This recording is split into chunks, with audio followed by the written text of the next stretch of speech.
आंखें खुली हो या हो बंद, दीदार उनका होता है। आंखें खुली हो या हो बंद, दीदार उनका होता है। कैसे कहूँ मैं ओ यारा, ये प्यार कैसे होता है।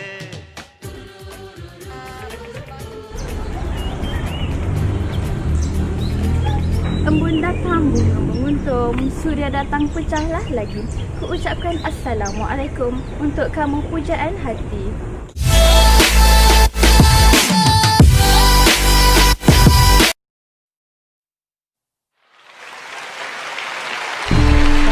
Oleh kerana saya mempunyai beberapa peluang dapat melihat sesuatu gerak langkah, sesuatu perbuatan atau cadangan yang hendak dijalankan di tanah ini,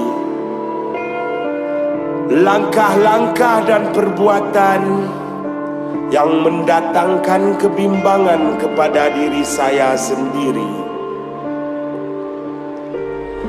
Saya dapat peluang itu oleh kerana dapat melihat tempat-tempat yang tidak dapat dimasuki kebanyakan orang. Melihat gerak langkah dan cadangan-cadangan yang hendak didatangkan ke atas tanah ini. Malang mulut saya tertutup. Malang saya berkata mulut saya ini tertutup, tidak dapat menzahirkan kepada kamu apa yang diketahui oleh saya dalam masa menyempurnakan pekerjaan-pekerjaan dan tanggungan saya itu. Kita berkehendak supaya tanah ini terselamat dan kuat, dan hanyalah boleh jika kita bersatu padu. Marilah kita tunjukkan kepada dunia itu roh dan semangat datuk nenek kita itu masih ada lagi dengan kita. Marilah kita tunjukkan iaitu kita masih boleh mengangkat kepala kita dan menatap dunia bagaimana orang yang benar dan kuat hatinya. Tunjukkanlah bahawa kita sebenar-benar keturunan datuk nenek kita yang menghadap berbahaya dengan bersatu hati. Itulah pesanan saya. Inilah kalinya yang akhir sekali saya bangun bercakap di hadapan wakil-wakil majlis ini sebagai presiden. Perkataan itu saya tidak mengubahnya. Dengan ucapan ini maka saya tamatkan pekerjaan saya. Tapi untukmu ku tetap berjuang. Untukmu semangat ini tidak akan hilang. Untukmu.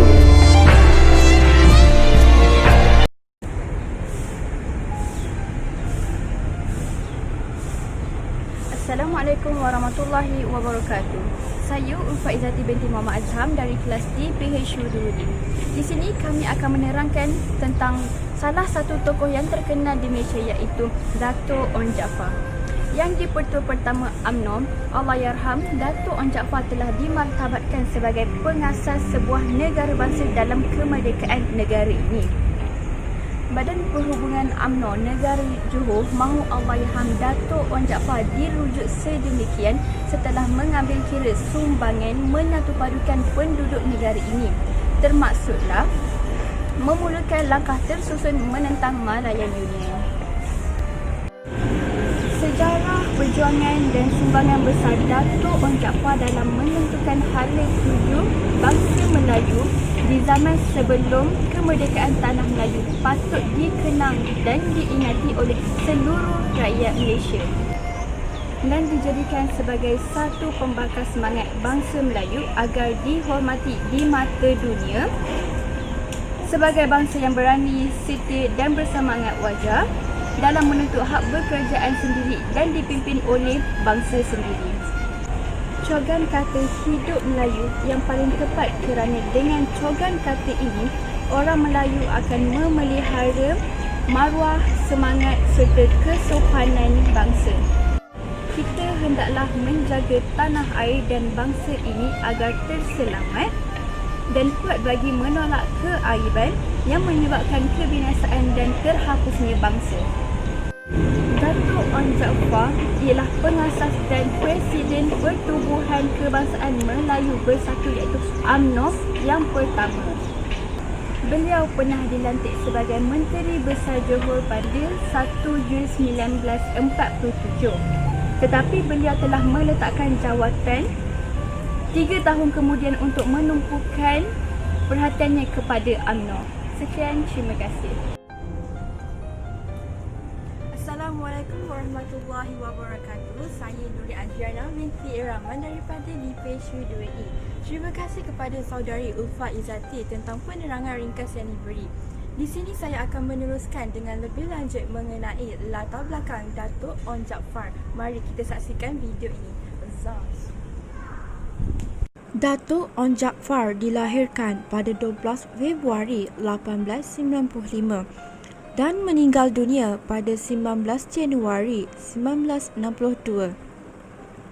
Beliau ialah pengasas dan Presiden Pertubuhan Kebangsaan Melayu Bersatu UMNO serta dilantik sebagai Menteri Besar Johor pada 1 Oktober 1946, tetapi meletakkan jawatannya selepas 3 tahun untuk menumpukan perhatiannya kepada UMNO. Beliau dilahirkan di Bukit Gambir, Johor Bahru. Datuk On ialah anak kepada Datuk Jaafar bin Haji Muhammad, iaitu Menteri Besar Johor yang pertama. Beliau berketurunan Bugis berasal dari Daik. Beliau juga berketurunan Bendahara Paduka Raja Johor dan Bendahara Kerajaan Melaka. Ibu beliau bernama Hanim Rogayah yang berketurunan Turki, seorang kerabat diraja Johor. Beliau dipelihara oleh Sultan Ibrahim Ibni Sultan Abu Bakar sejak kecil dan mendapat pendidikan Melayu sebelum melanjutkan pelajarannya di England. Beliau telah melanjutkan pelajarannya di England sebagai mengiring putera-putera Sultan Johor.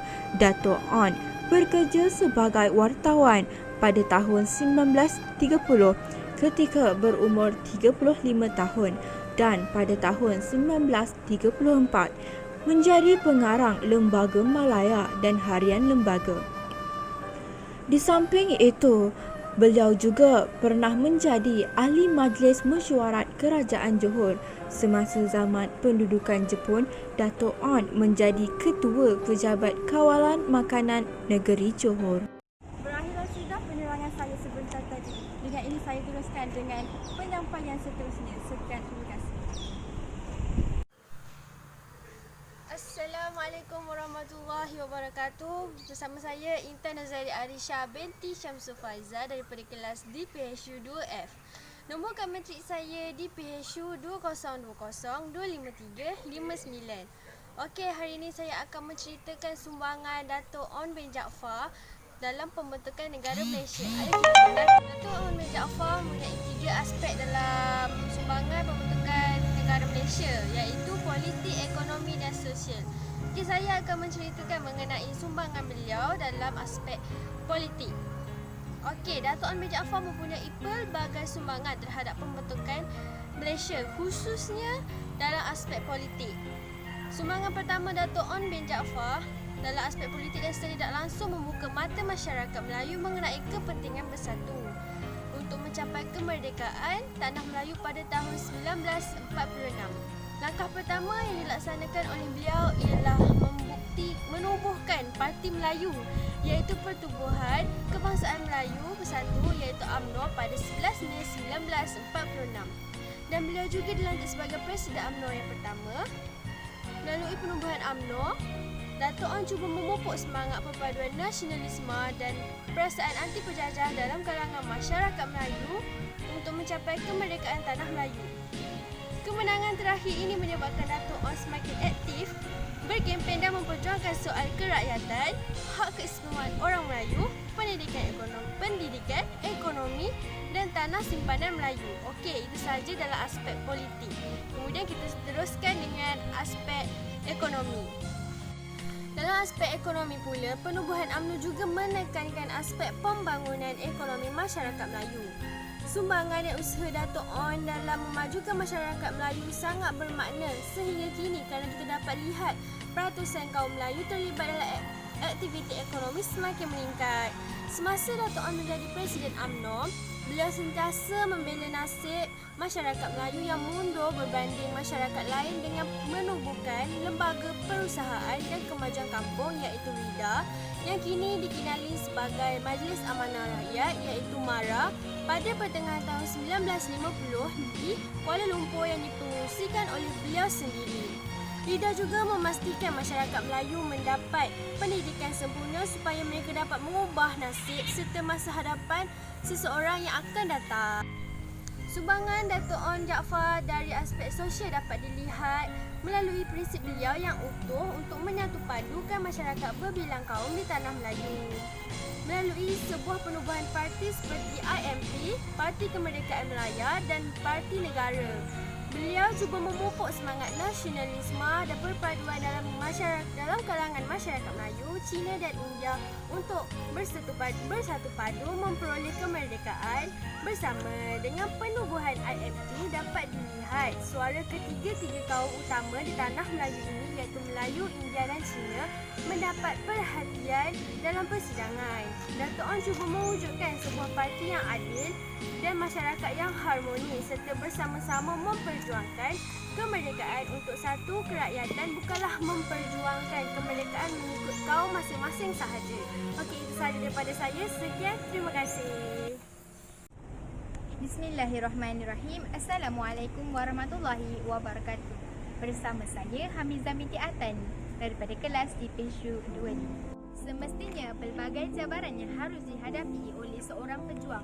Antara cabaran yang dihadapi oleh Dato' On Jaafar ialah beliau berpindah daripada Muar ke Johor Bahru dengan memegang jawatan yang sama sebagai penolong pegawai di Pejabat Tanah Johor. Selain itu, pegawai British menahan allowance 200 tahun dan tidak diberikan rumah kerajaan, sedangkan pegawai British diberi pelbagai kemudahan. Seterusnya, beliau juga dibuang negeri ke Singapura oleh Sultan Ibrahim kerana menyiarkan berita bahawa Sultan Ibrahim memperalatkan JMF iaitu Johor Military Force sebagai buruh paksa di dalam akhbar Sunday Mirror. Baran beliau juga cadangan untuk menubuhkan keahlian UMNO ditolak dan beliau meletakkan jawatan sebagai Presiden UMNO di dalam persidangan Majlis Musyawarah Agung pada 25 dan 26 Ogos 1991. Akhir sekali, beliau kalah dalam pilihan raya dan beliau menjadi ahli Dewan Rakyat sebagai anggota pembangkang dan dikatakan beliau menyertai PAS. Assalamualaikum warahmatullahi wabarakatuh. Saya Nafati Adira binti Juli dari kelas 3 SU 2. Apakah nilai Dato' On Jaafar yang perlu kita contohi?